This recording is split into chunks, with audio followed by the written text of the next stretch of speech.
यद्विद्याविलासेन भूतभौतिकसृष्टयः तं नौमि परमात्मानं सच्चिदानंदविग्रहम्। पिछली कक्षा में हम देख रहे थे कि घटादि पदार्थ जड़ हैं और अंतःकरण वृत्ति भी जड़ है, लेकिन इन दो जड़ में भी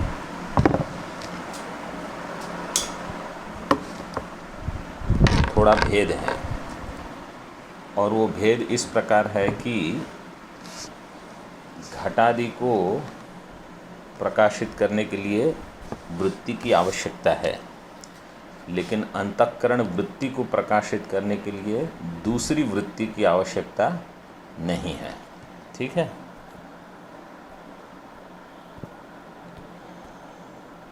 हम थे पृष्ठ 70 पर 70, तो उसका जो विवरण वाक्य है उसको देखना है अभी। यद्यपि यह सच है कि ब्रह्म भिन्न सभी पदार्थ जड़ है, तथापि उन जड़ पदार्थों में भी स्वभाव वैचित्र्य है ही। सभी जड़ पदार्थ एक से स्वभाव के नहीं होते। जैसे घट और दीप दोनों पदार्थ ब्रह्म भिन्न होने से जड़ हैं, तथापि घट को प्रकाशित करने के लिए प्रकाश और चक्षुरेंद्रिय उसके सन्निकर्ष आदि संबंध की स्वाभाविक अपेक्षा रहती है, किंतु प्रदीप को आलोक को प्रकाशित करने की प्रदीप के लिए आलोक प्रकाश की अपेक्षा नहीं रहती। न दीपस्य अन्य दीपेच्छा यथा स्वात्म प्रकाशने। प्रदीप घट को प्रकाशित करते हुए अपने को भी प्रकाशित करता है। ठीक उसी तरह अंतःकरण वृत्ति भी जिस विषय को प्रकाशित करने के लिए पैदा हुई है, उसे प्रकाशित करती हुई ही दूसरी वृत्ति की अपेक्षा बिना स्वयं अपने को भी प्रकाशित करती है। क्योंकि जड़ पदार्थों के विचित्र अनुभव के बल से कुछ जड़ पदार्थों में भी कतिपय स्वभाव विशेषों को अगत्या स्वीकार करना पड़ता है।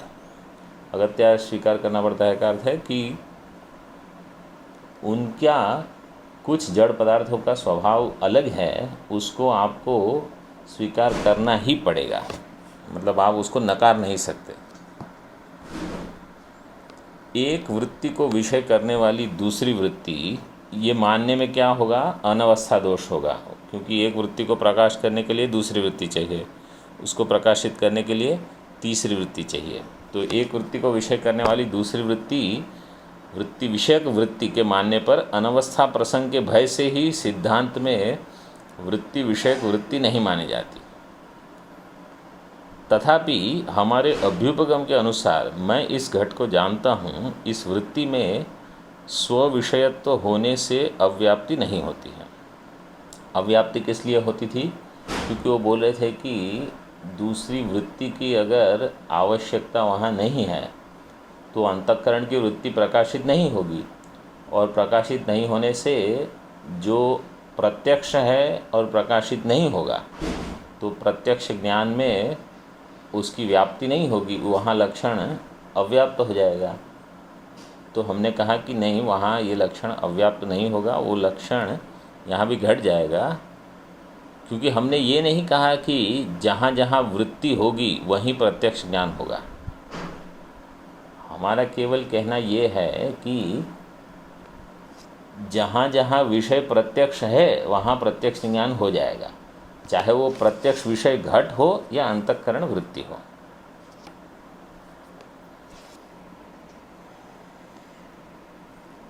तो मैं इस घट को जानता हूँ, इस वृत्ति में स्व विषयत्व होने से अव्याप्त नहीं होती। मतलब मैं इस घट को जानता हूँ, इस वृत्ति का ज्ञान भी हो जाता है। कोई भी वृत्ति अपने से भिन्न वृत्ति के द्वारा अवच्छिन्न हुए चैतन्य से प्रकाशित नहीं होती। कोई भी वृत्ति अपने से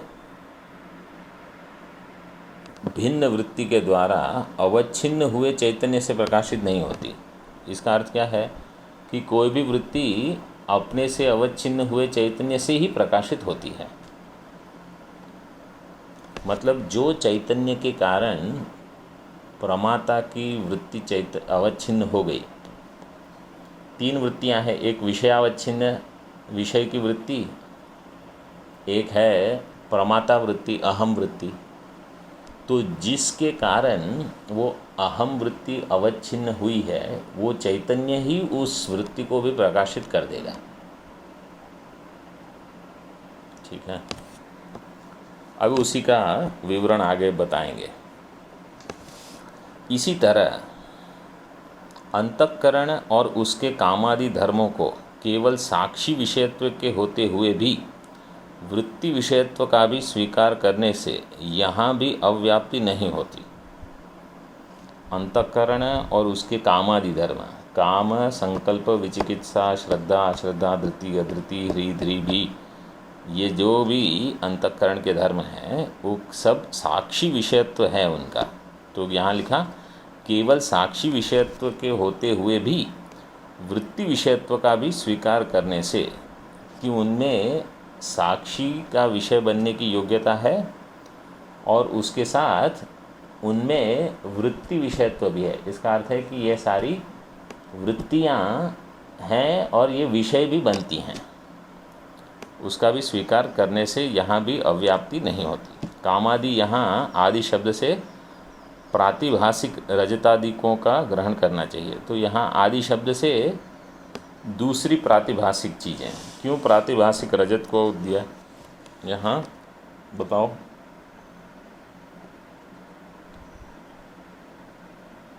मतलब कि जो चीज़ चिदाभास भाष्य नहीं है, अंतःकरण की वृत्तियाँ भी चिदाभास भाष्य नहीं है और रजत आदि जो हैं, जो मिथ्या पदार्थ हैं, वो भी साक्षी भाष्य।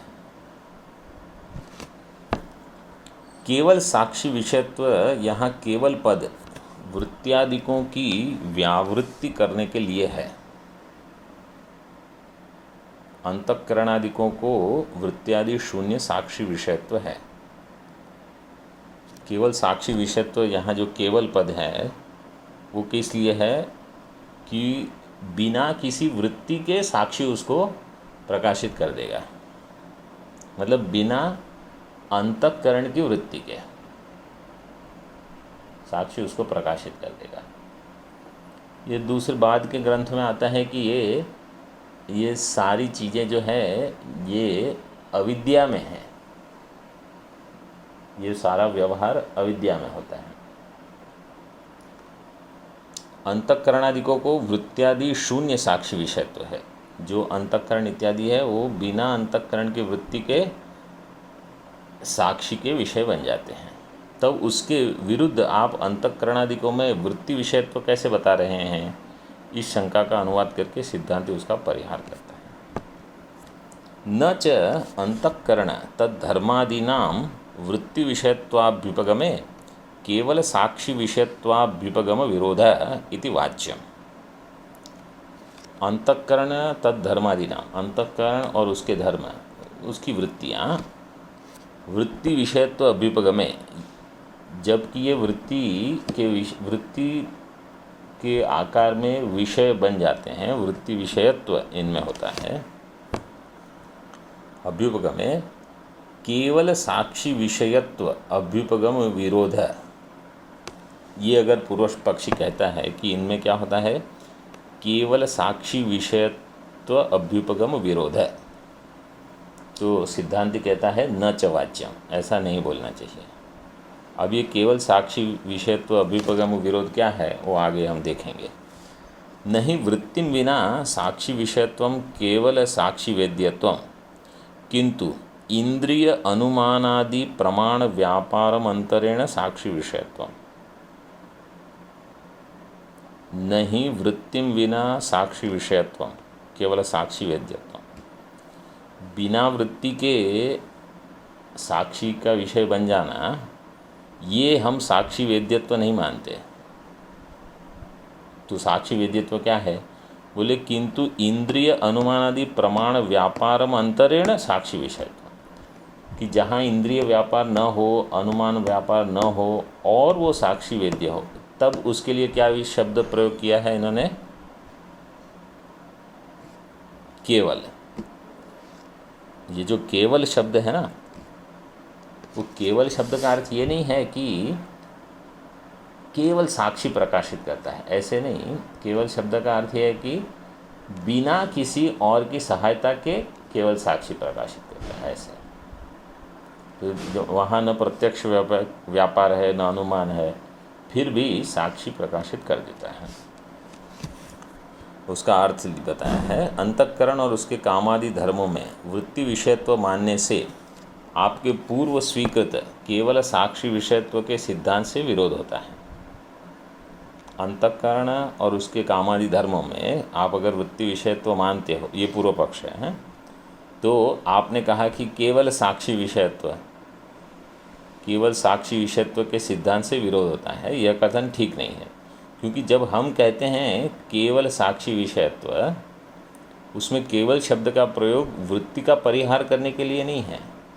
तो हम ये नहीं कहते कि वृत्ति विषय नहीं बनेगी, बिना वृत्ति के ही साक्षी वेद्यत्व, यह केवल साक्षी वेद्यत्व का अर्थ नहीं है, किंतु इंद्रिय मतलब प्रत्यक्ष प्रमाण, अनुमान प्रमाण आदि प्रमाणों के व्यापार के बिना ही अंतःकरण और तद्धर्मों में साक्षी विषयत्व होता है। इस आशय से केवल साक्षी विषयत्व केवल साक्षी विषयत्व कहा गया।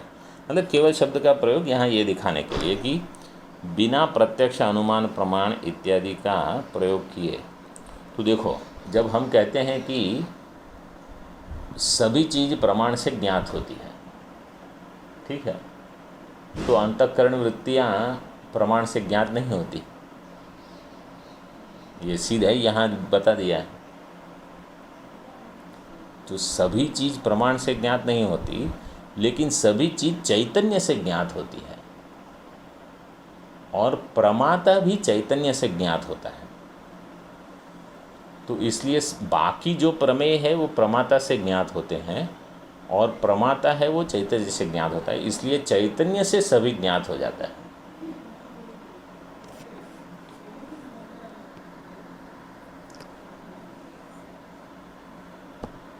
विवरण देखो, केवल साक्षी विषयत्व यहाँ केवल पद वृत्त्यादिकों के हटाने के लिए है, ऐसी अन्यथा कल्पना कर लेने से विरोधी की ये शंका थी।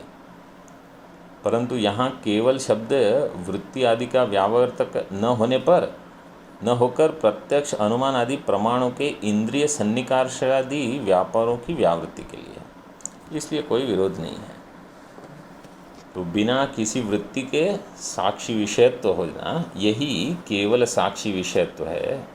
केवल साक्षी विषयत्व न होकर प्रत्यक्ष आदि प्रमाणों के व्यापार के बिना साक्षी का विषय होना, ये केवल साक्षी विषयत्व है।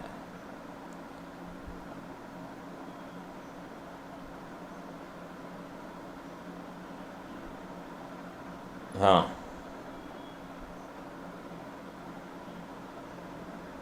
केवल साक्षी इज इक्वल टू चैतन्य। हाँ,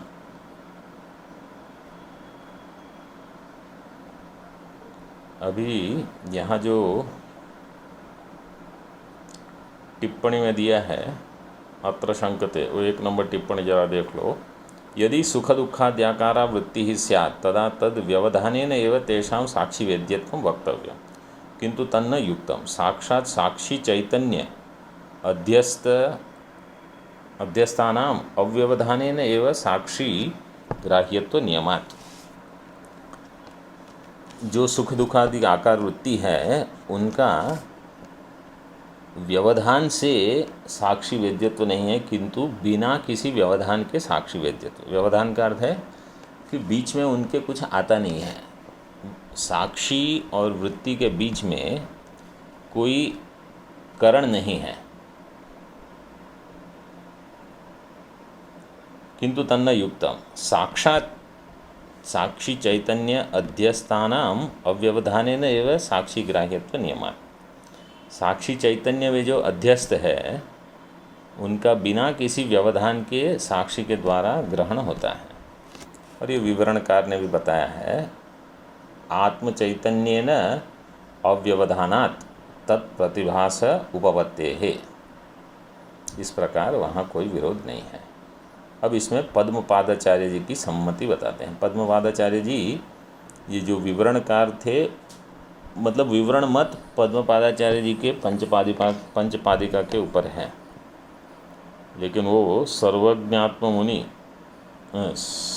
हाँ सर्वज्ञात्म मुनि नहीं, स्वयं प्रकाशयति,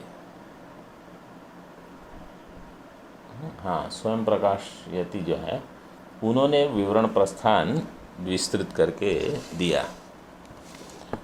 अब इसको देखो, अतः एव अहंकार टीकायाम, अतएव अहंकार टीकायाम आचार्यैः अहमाकार अंतःकरण वृत्तिरंगीकृता, अतएव च प्रातिभासिक रजतस्थले रजताकारा विद्यावृत्तिः सांप्रदायिकैरंगीकृता, तथा च अंतःकरण तद्धर्मादिषु केवल साक्षी वेद्येषु वृत्त्युपहितत्व घटितलक्षणस्य सत्वात् न अव्याप्तिः।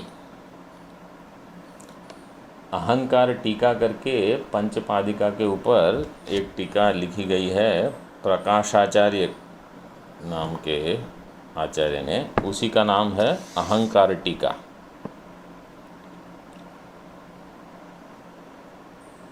वो इस अहंकार टीका में क्या दिया है, आचार्य ही अहमाकार अंतःकरण वृत्ति अंगीकृता, अहमाकार अंतःकरण वृत्ति इसका स्वीकार किया गया है।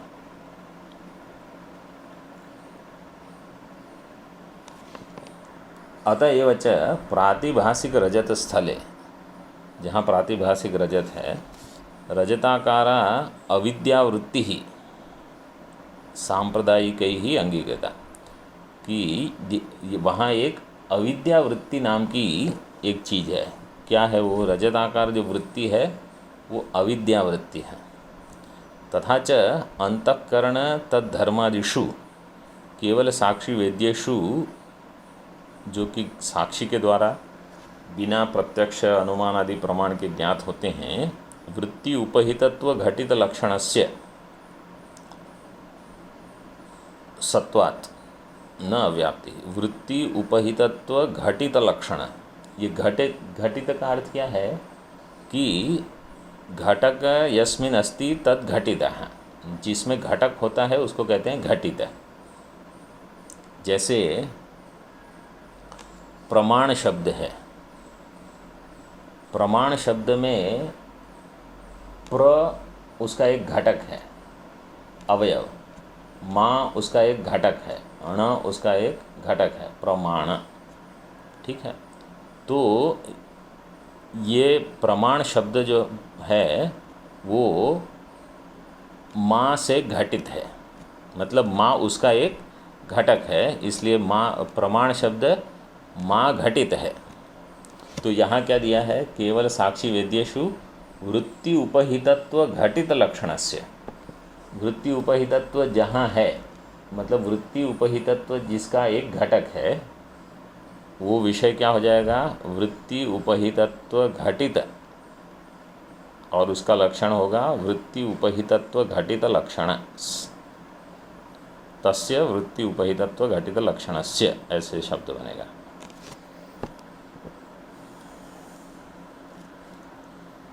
इसका अर्थ देखो, इस प्रकार केवल साक्षी वेद्यत्व में केवल पद वृत्ति का व्यावर्तक न होने से ही अहंकार टीका में आचार्य ने अहमाकार अंतःकरण वृत्ति का स्वीकार किया है।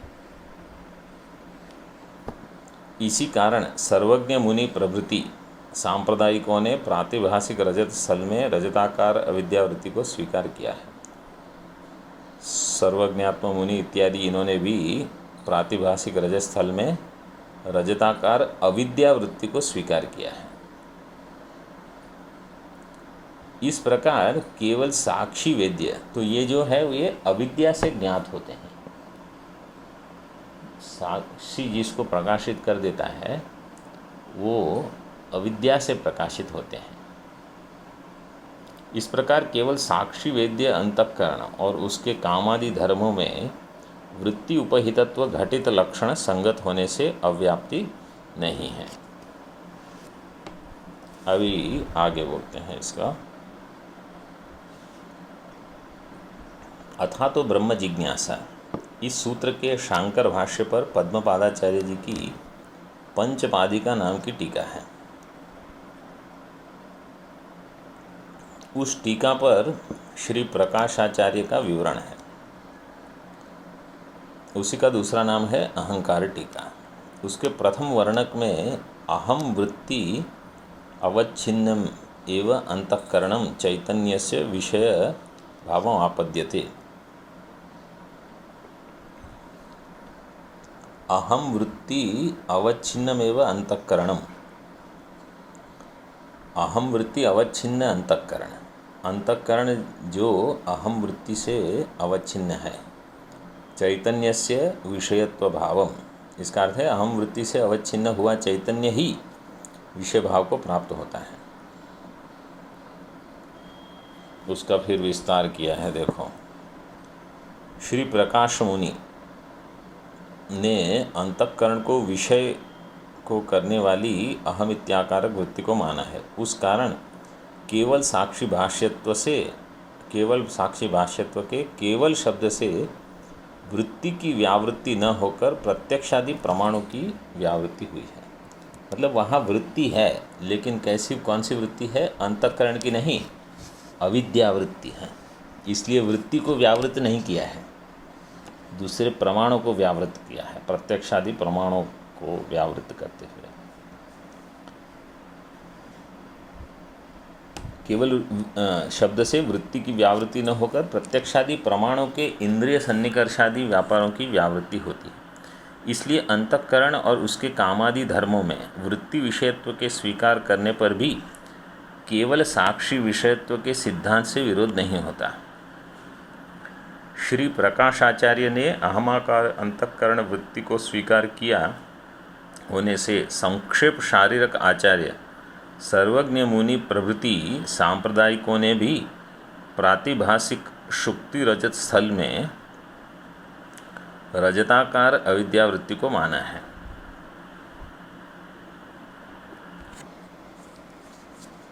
जो प्रातिभासिक स्थल में रजत आदि का ज्ञान होता है वो रजताकार अविद्यावृत्ति से होता है। इस प्रकार अंतःकरण और उसके कामादि धर्मों को वृत्ति विषयत्व सिद्ध होने से पूर्वोक्त अव्याप्ति का निरसन अपने आप हो जाता है कि इन सब का वृत्ति विषयत्व तो है ही कामादि धर्मों का।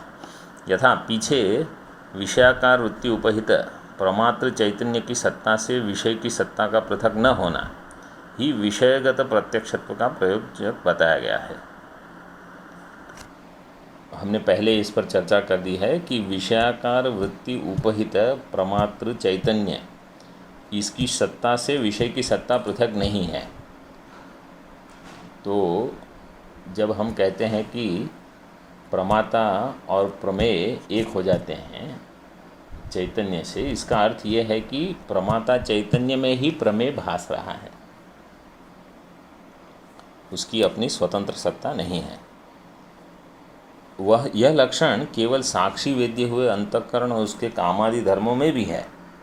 तो जो साक्षी वेद्य होते हैं वहाँ भी वही है। इसका अर्थ क्या है कि यहाँ पर भी जो अंतःकरण की वृत्तियाँ हैं वो साक्षी में ही अध्यस्त हैं, बिना साक्षी की सत्ता के उनकी सत्ता नहीं है। क्योंकि सांप्रदायिकों ने अंतःकरणादि विषयक अहमाकार, अहम इस आकार की वृत्ति मानी है। इस कारण वृत्ति उपहितत्व विशेषण से युक्त लक्षण अंतःकरणादि प्रत्यक्ष में भी है। इसलिए लक्षण की अव्याप्ति लक्ष्य के किन्हीं अंशों में न रहना नहीं हो पाती। तो इसके कारण चूँकि यहाँ एक अहमाकार वृत्ति भी है अंतःकरणादि विषय, इस कारण वृत्ति उपहितत्व विशेषण से युक्त लक्षण अंतःकरणादि प्रत्यक्ष में भी है। अंतःकरणादि जो है वो भी वृत्ति उपहित है। इसलिए लक्षण की अव्याप्ति लक्ष्य किसी में न हो, ऐसा नहीं है। इस प्रकार ज्ञानगत और ज्ञेयगत प्रत्यक्षत्व के प्रयोजक को सब दोषों का निरसन करते हुए ऐसा बताकर श्रोताओं के सुख बोधार्थ उपर्युक्त विशेषणों से निष्पन्न हुए लक्षण को संक्षेप में बताते हैं। अब तद अयम निर्गलितो अर्थः स्वाकार वृत्ति उपहित प्रमात्र चैतन्य सत्तातिरिक्त सत्ताकत्व शून्यत्वे सति योग्यत्वम विषयस्य प्रत्यक्षत्वम। ये हो गया विषय का प्रत्यक्ष होना। विषय प्रत्यक्ष है, इसका अर्थ क्या है? तद अयम निर्गलितो अर्थ। निर्गलितो अर्थ का अर्थ है कि अब तक हमने जो सब चर्चा की उसका सार यहाँ बता रहे हैं, उसका निचोड़, निगमन, ठीक, निगमन बोल सकते हो आप। निर्गलितो अर्थ क्या है? वो स्व आकार वृत्ति उपहित प्रमात्र चैतन्य सत्तातिरिक्त सत्ताकत्व शून्यत्वे सति। जो जब भी ऐसा सति प्रयोग आता है वाक्य में, तो इसका अर्थ है कि ये जो बड़ा यहाँ पद है, ये पद है किसी चीज़ को व्यावृत्त करने के लिए आया है। साधारण तो क्या होगा? विषय से प्रत्यक्षत्व, कि जो विषय है उसको प्रत्यक्ष कहोगे। कौन से विषय को? तो कहा कि जिसमें योग्यता हो, तो योग्यत्वम शब्द आ गया, ठीक है। सति योग्यत्वम विषय से प्रत्यक्ष।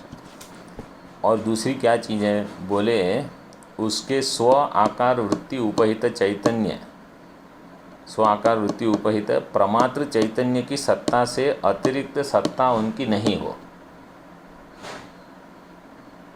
ऐसा विषय जो जिसमें विषय बनने की योग्यता भी है। जैसे धर्माधर्मादि में विषय बनने की योग्यता नहीं है, ऐसा जो है वो प्रत्यक्ष है।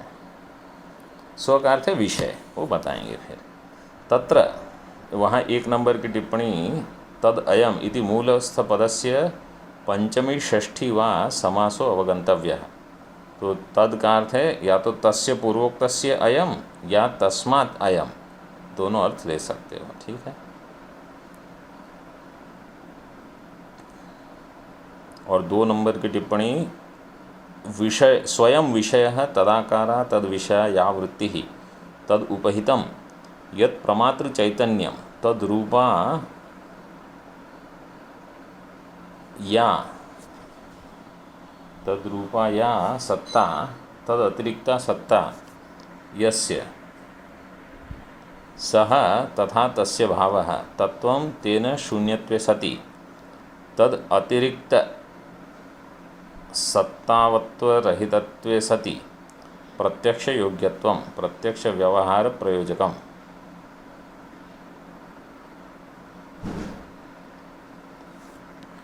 तो यहाँ स्वयं विषय तदाकारा तद विषय या वृत्ति, जो तदाकार तद विषय वृत्ति होती है, तद उपहितम यत् प्रमात्र चैतन्यम, और उसका उपहित प्रमात्र चैतन्य, तद रूपा या सत्ता, उसकी जो सत्ता है, तद अतिरिक्ता सत्ता यस्य, उसके अतिरिक्त जिसकी सत्ता है, सह तथा तस्य भावः तत्वं तेन शून्यत्वे सति, मतलब उसका अभाव। ये पूरा खोल दिया है समास। तद अतिरिक्त सत्तात्व रहितत्वे सति प्रत्यक्ष योग्यत्वं प्रत्यक्ष व्यवहार प्रयोजकम। एवं च ज्ञानगतस्य ज्ञेयगतस्य च प्रत्यक्षत्वस्य यत् प्रयोजकम् उक्तं तत्र तादृश वृत्ति अवच्छिन्न चैतन्यस्य तादृश विषयावच्छिन्न चैतन्याभिन्नत्वं ज्ञानगत प्रयोजकम। ज्ञानगत का यहाँ क्या है कि जो ज्ञान में प्रत्यक्षत्व है या ज्ञेय में प्रत्यक्षत्व है। तो ज्ञानगत प्रत्यक्ष मतलब ज्ञान प्रत्यक्ष है और ज्ञेय प्रत्यक्ष है, 2 चीज़ प्रत्यक्ष है। तो दोनों का ज्ञानगतस्य ज्ञेयगतस्य च प्रत्यक्षत्वस्य यत् प्रयोजकम उक्तम, कि दोनों का प्रयोजक क्या है, तन नहीं, तत्र होना चाहिए ना वो, तत्र तादृश वृत्ति अवच्छिन्न चैतन्यस्य तादृश विषयावच्छिन्न चैतन्याभिन्नत्व, कि उस प्रकार की वृत्ति से अवच्छिन्न जो चैतन्य है और उस विषय से अवच्छिन्न चैतन्य है, उनका अभिन्नत्व, ये ज्ञानगत प्रयोजकम है। मतलब ज्ञानगत प्रत्यक्षत्व का प्रयोजक क्या है कि वृत्ति का अवच्छिन्न चैतन्य, वो आएगा अभी विवरण में, ये सब बताएंगे। ये टीका किसी टीका में से वहाँ उद्धृत किया है कि वृत्ति का अवच्छिन्न चैतन्य और विषयावच्छिन्न चैतन्य, इनका एक हो जाना, इसको कहते हैं, ये ज्ञान जो हुआ वो प्रत्यक्ष ज्ञान हुआ। और वो विषय प्रत्यक्ष है कब कहोगे कि तादृश विषय से तथा भूत प्रमात्र चैतन्य अभिन्नत्व, कि जब वो विषय है वो चैतन्य से अभिन्न हो, तब हम कहेंगे ये विषय प्रत्यक्ष है। तो जब दो अवच्छिन्न चैतन्य अभिन्न है तब हम कहेंगे ज्ञान प्रत्यक्ष हुआ, और जब विषय प्रमाता चैतन्य से अभिन्न होगा तब हम कहेंगे विषय प्रत्यक्ष हुआ। ऐसे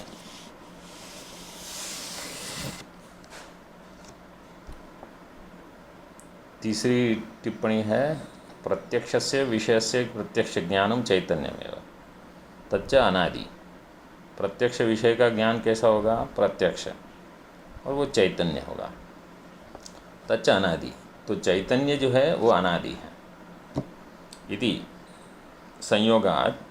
संयोगादि सन्निकर्षाणां को विनियोगः इति जिज्ञासायां घट तद्गत रूप रूपत्व शब्द शब्दत्व अवच्छिन्न चैतन्य अभिव्यंजक वृत्त्युत्पादने विनियोगो ज्ञातव्यः। को विनियोग, उसका अर्थ है कि कहाँ पर इसका विनियोग होता है, कि ये अनादि है, चैतन्य अनादि होते हुए उसका प्रत्यक्ष कैसे होता है। तो कहा कि संयोगादि सन्निकर्षण, संयोग होते हुए किसके साथ? घट तद्गत रूप रूपत्व शब्द शब्दत्व, घट का रूप और रूपत्व, शब्द घट शब्द और उसका शब्दत्व, इनका अवच्छिन्न चैतन्य अभिव्यंजक वृत्ति उत्पादने विनियोग। तो विनियोग शब्द मतलब यहाँ कहाँ विनियोग हुआ? तो बोले यहाँ विनियोग हुआ।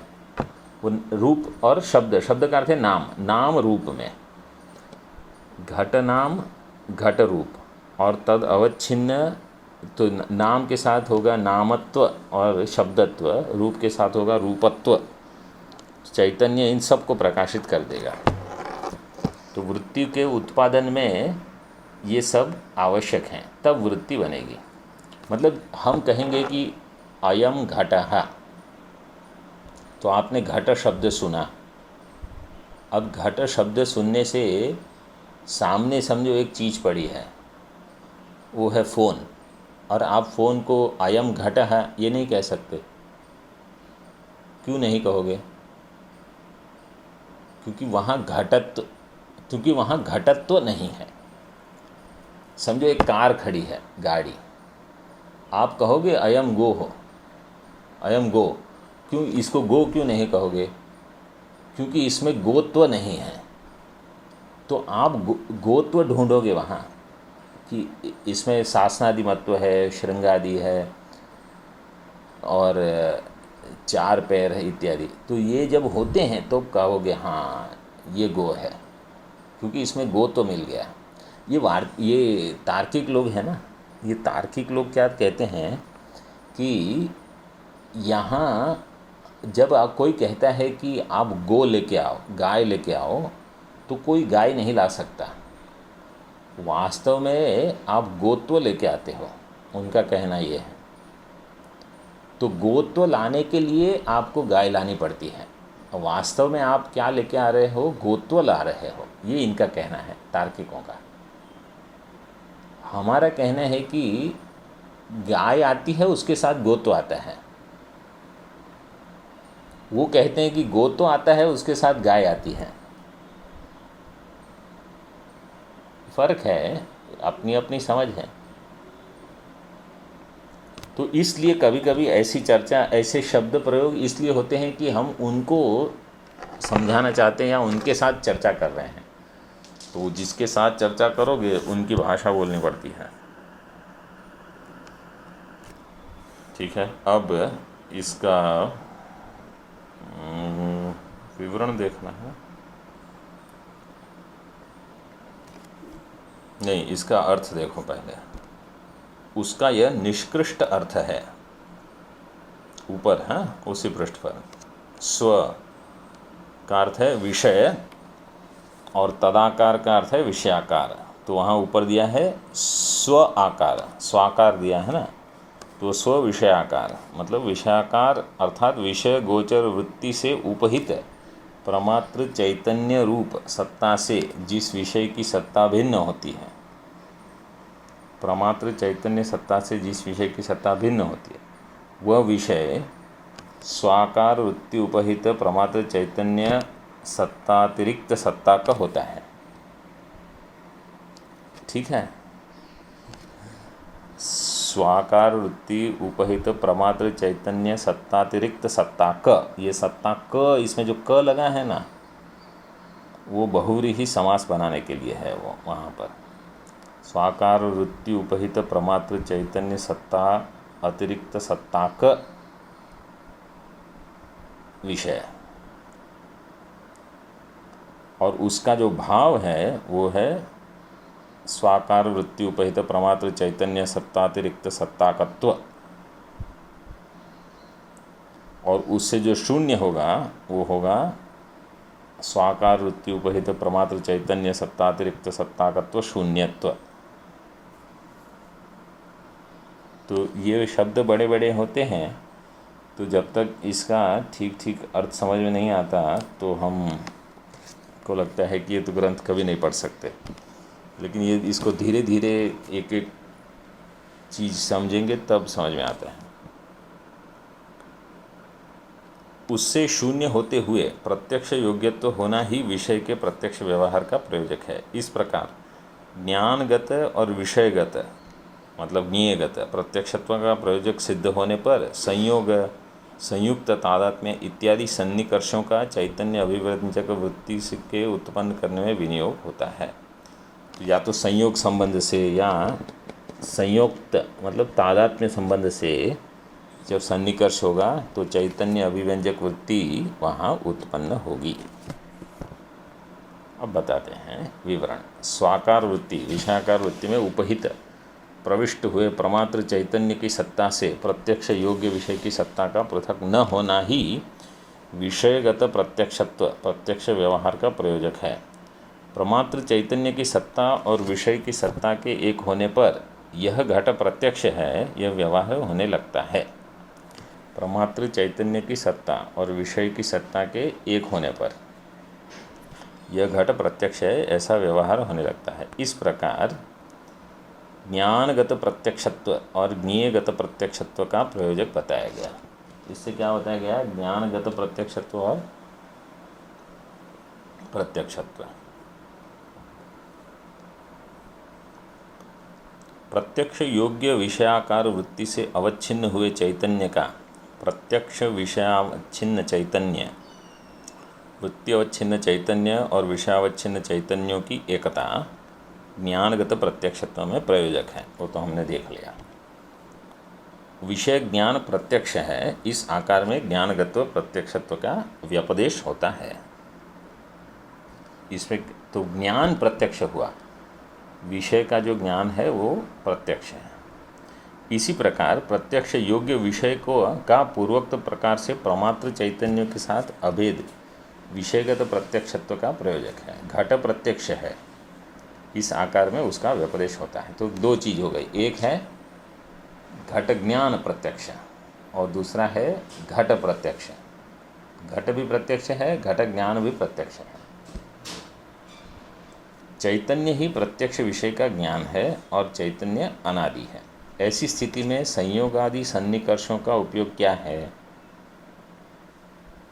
अगर विषय चैतन्य ही प्रत्यक्ष विषय का ज्ञान है और चैतन्य अनादि है, तो विषयों का सन्निकर्ष इत्यादि क्यों है? तो इस आशंका के समाधान में ग्रंथकार कहते हैं कि पूर्वोक्त प्रकार से जो द्विविध प्रयोजक के सिद्ध होने पर संयोग, संयुक्त तादात्म्य, संयुक्त भिन्न तादात्म्य, तादात्म्य, अभिन्न तादात्म्य आदि सन्निकर्षों का घट, घटगत रूप, रूपगत रूपत्व, शब्द, शब्दत्व से अवच्छिन्न हुए चैतन्य को अभिव्यक्त करने वाली वृत्ति को उत्पन्न करने में विनियोग होता है। विनियोग का अर्थ है उपयोग होता है।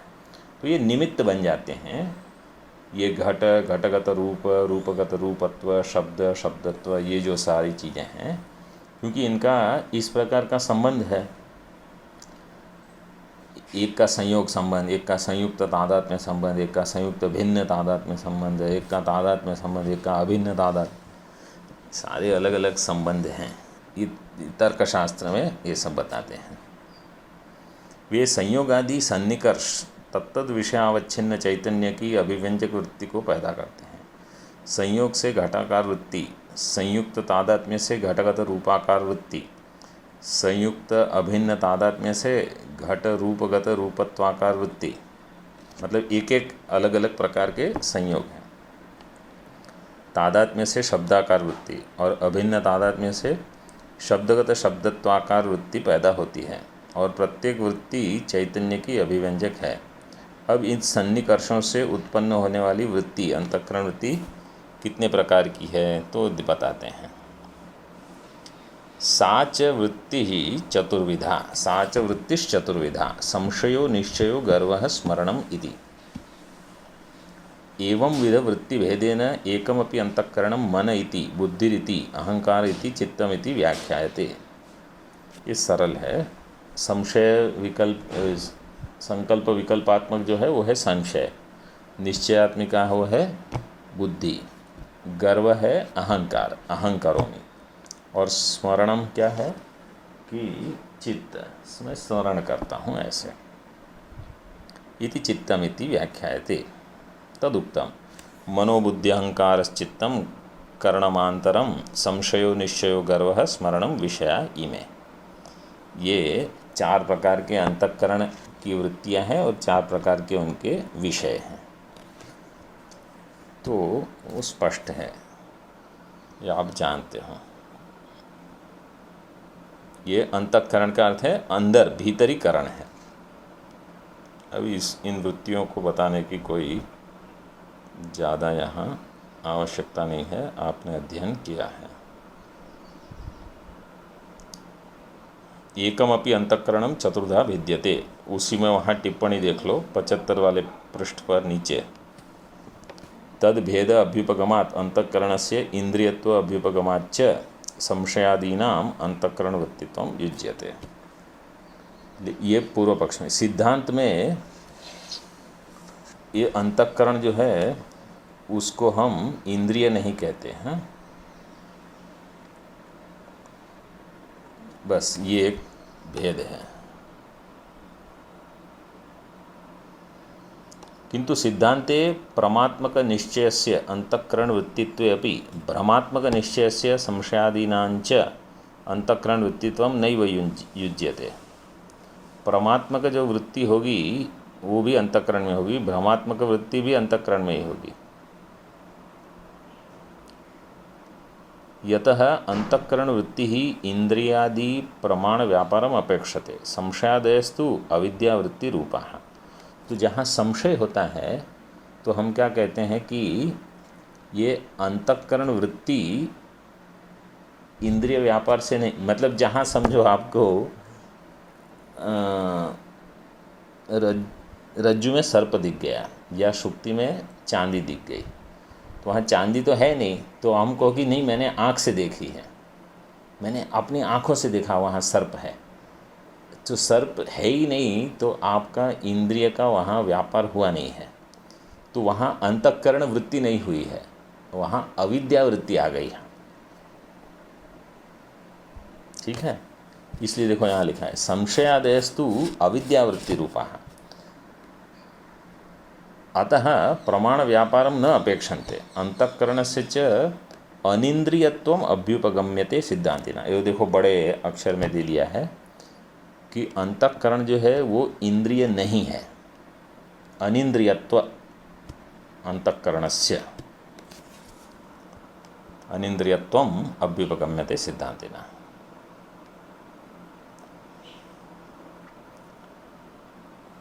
संशय क्या है उसके बारे में लिखा है, देखो ननु एतत् सर्वं मन एव इति श्रुतौ संशयादीनां मन परिणामत्व प्रतिपादनात् श्रुति विरोधः,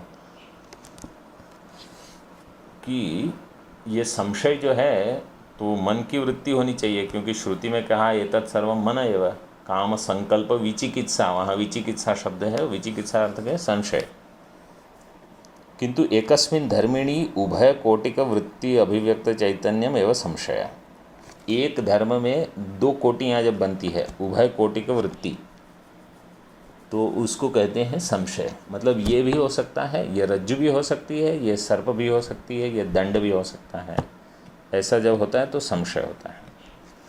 तस्य च विशेष्याकार मनोवृत्ति घटितत्वेन एक कोट्याकार मनोवृत्ति घटितत्वेन वा मनस्तादात्म्य निर्देशात् न श्रुति विरोध है। वो विशेषाकार मनोवृत्ति के घटक हो या एक ही कोटि हो, मतलब एक कोटि हो या अनेक कोटि वहाँ हो सकती है। संशय में तो आपको अनेक कोटि आवश्यक है, लेकिन दोनों प्रकार की वृत्तियाँ अगर हो रही है तो जब तक उसको वहाँ अंतःकरण की वृत्ति है, तो इसलिए यहाँ संशय को मन अंतःकरण में दिया है कि मन जो है तत्सर्व मन एव, ये सब मन के ही विकार हैं। तो किसी को ये प्रश्न हो सकता है ना कि जहाँ जहाँ संशय होता है वो तो अविद्या होगी, वहाँ वो तो भ्रम हो सकता है।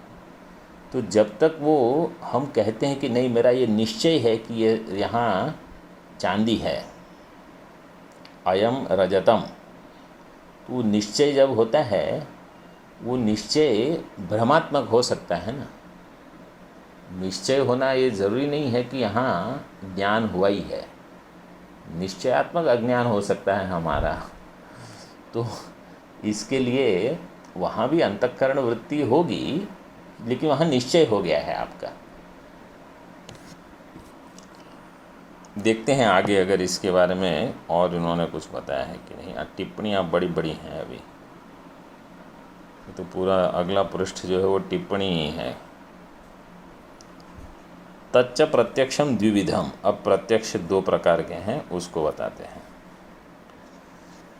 सविकल्पक और निर्विकल्पक, ऐसे भेद है वहाँ। सविकल्पक निर्विकल्पक भेदात तत्र सविकल्पकम वैशिष्ट्यावगाही ज्ञानम। देखो 1 नंबर और 2 नंबर की टिप्पणी देख लो। विषयावच्छिन्न चैतन्याभिन्न वृत्त्यवच्छिन्न चैतन्य रूपस्य प्रत्यक्षस्य, विषय अवच्छिन्न चैतन्य और उसके अभिन्न वृत्ति अवच्छिन्न चैतन्य, ये है प्रत्यक्ष। उसका विभाग कर रहे हैं। विभाग निरूपणावसरे सकलवादी सम्मतत्वात् सर्व व्यवहार हेतुत्वाच्च प्रथमम सविकल्पस्य। पहले सविकल्प क्यों बताया, पहले निर्विकल्प बताना चाहिए। बोले नहीं, सभी की सम्मति सविकल्प में है, निर्विकल्प में सभी की सम्मति नहीं है, इसलिए पहले सविकल्प बता दिया। ठीक है, सविकल्प क्या है? वैशिष्ट्य अवगाही ज्ञानम सविकल्पकम। वैशिष्ट्य का अर्थ है संबंध, संबंध अवगाही ज्ञान जो है वो है सविकल्पकम। वैशिष्ट्यम विशेष्य विशेषण, 2 नंबर टिप्पणी। विशेष्य विशेषणयोः संबंधम अवगाहते विषयी करोति इति वैशिष्ट्यावगाही। तच्च तज्ज्ञानंच इति वैशिष्ट्यावगाही ज्ञानम। जो विशेषण विशेष्य का संबंध अवगाहते का अर्थ है, यहाँ लिखा विषयी करोति। विषयकृति का अर्थ है ज्ञात होता है। अवगाहनम करना का अर्थ है कि उसका ज्ञान होना। ये है वैशिष्ट्यावगाही। तच्च तज्ज्ञानञ्च इति वैशिष्ट्यावगाही ज्ञानम। यस्मिन् ज्ञाने, अब देखो विवरण बताते हैं। यस्मिन् ज्ञाने विशेष्यम विशेषणम तयोः संबंधश्च विषयो भवति। जिस ज्ञान में विशेष्य, विशेषण और उसका संबंध, ये सब विषय बन जाता है, वो है सविकल्पक ज्ञान। तो दृष्टांत आप ले सकते हो, दंडी पुरुष है। दंडी पुरुष में पुरुष जो है ये है विशेष्य, दंड है वो है विशेषण, और पुरुष का दंड के साथ संबंध तीसरी चीज हो गई।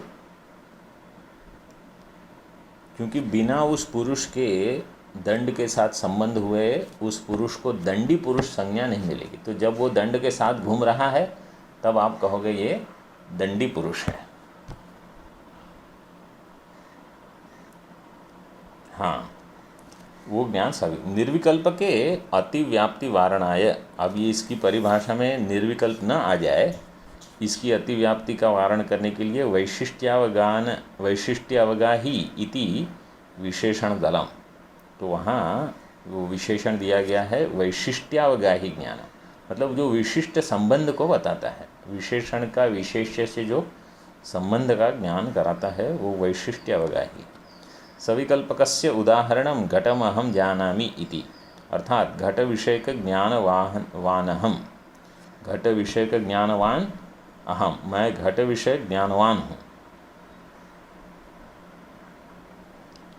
जब हम अहम घटम जानामि कहते हैं। अत्र घट विषयक ज्ञान साक्षात्कारे अहंकार है विशेष्यतया, तत्र च घट ज्ञानम विशेषणतया। घट विषयक ज्ञान साक्षात्कार के समय अहंकार विशेष्य है। क्यों? क्योंकि हम क्या कहते हैं, घटम अहम जानामि, तो जो अहम है वो है विशेष्य, और जिसका ज्ञान होता है घट, तो मैं कैसा विशेष हूँ, घट ज्ञान जानने वाला हूँ, इसलिए घट ज्ञान विशेषण हो गया मेरा, घट ज्ञानवान अहम। तयोः घट ज्ञान अहंकारयोः संबंध, तो यहाँ संबंध भी हो गया अहम और घट ज्ञान के बीच में। संबंधश्च संसर्गतया घट ज्ञाने च घटः विशेषणतया। संबंध कैसे, संसर्ग संबंध है उनका, घट ज्ञाने घट विशेष, और जब घट ज्ञान है उसमें घट विशेषण है और ज्ञान हो गया विशेष्य, और उनका संबंध क्या है, घट घट ज्ञानयोः संबंधश्च। समझ में आया कि नहीं? एक है घट और घट का ज्ञान, तो घट का ज्ञान में विशेषण क्या है, घट, और ज्ञान हो गया विशेष्य, और एक संबंध उनके बीच में संसर्ग। और दूसरा है घट ज्ञान और मैं, अहंकार, तो अहंकार हो गया विशेष्य और घट ज्ञान हो गया विशेषण, और दोनों के बीच में संबंध है। घटे घटत्वम विशेषणतया, घट घट ज्ञान यो संबंध है, घटे घटत्वम विशेषणतया, घट विशेष्यतया। फिर घट और घटत्व, तो घटत्व जो है वो विशेषण और घट हो गया विशेष्य। तयोः घट घटत्वयोः संबंध संसर्गतया भासते, क्योंकि घट में होगा घटत्व, जैसे दंडी पुरुष में हो गया पुरुषत्व और दंड, वैसे घट में होगा घटत्व, तो घट जो है वो विशेष्य और घटत्व हो जाएगा उसका विशेषण। घटत्व से विशिष्ट है घट, और उनका संबंध है। अतः घटम अहम जानामि इति ज्ञानम वैशिष्ट्य विषयकतया सविकल्पकम, इस प्रकार वहाँ विकल्प है। यथा घट, अभी ऊपर देखो, यथा घटम अहम जानामि इत्यादि ज्ञानम, ठीक है, तो घटम अहम जानामि यह हो गया। निर्विकल्पकम तो संसर्ग अनवगाही ज्ञानम, तो निर्विकल्प ज्ञान जो है वहाँ संसर्ग नहीं है, दृष्टांत क्या है? यथा सोयम देवदत्तः तत्त्वमसि इत्यादि वाक्यजन्य ज्ञानम। सोयम देवदत्त तत्त्वमसि, ये इसका उदाहरण है। तो ये दृष्टांत तो अभी आप जानते हो, 3 नंबर टिप्पणी देख लो। निर्विकल्पकस्य उदाहरणम सोयम देवदत्त इति लौकिकम तत्त्वमसि इति वैदिकम। तो अब ये सोयम देवदत्त कैसे है, इसका फिर बड़ा विस्तार है, इसको कल देखना पड़ेगा। प्रश्न ये आएगा कि सोयम देवदत्त, इसको आपने कहा निर्विकल्पक प्रत्यक्ष है, ये तो शब्द प्रमाण से ज्ञात होता है, इसको प्रत्यक्ष में कहाँ डाल दिया आपने? तत्वमसि शब्द प्रमाण है कि निर्विकल्पक प्रत्यक्ष है? हाँ, तो इसको निर्विकल्पक प्रत्यक्ष में आपने डाल दिया, तो ये आएगा अभी आगे, ठीक है। तो कल हम शुरू करेंगे 3 नंबर टिप्पणी जो है उसमें सोयम देवदत्त जो है वहाँ से।